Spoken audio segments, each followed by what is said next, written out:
சாமானிய நாயகன், தமிழக தாய மீட்க உறுதி கொண்ட ஒரு மகன். அடித்தட்ட பார்த்தவன், அரியணையும் பார்த்தவன், புரட்சி தலைவி வழி புலியனவே நடந்தவன்.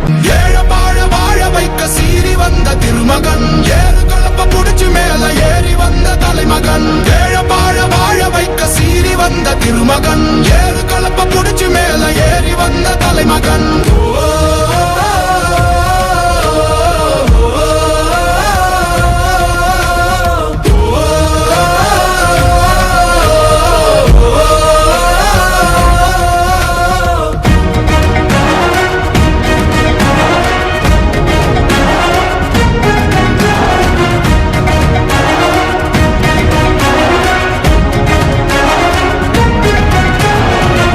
தமிழர் எழுச்சி பயணம் புயலா உருவாச்சே, பல வருஷம் கழிச்சு நினைச்ச கனவு நிஜமா நடந்தாச்சே.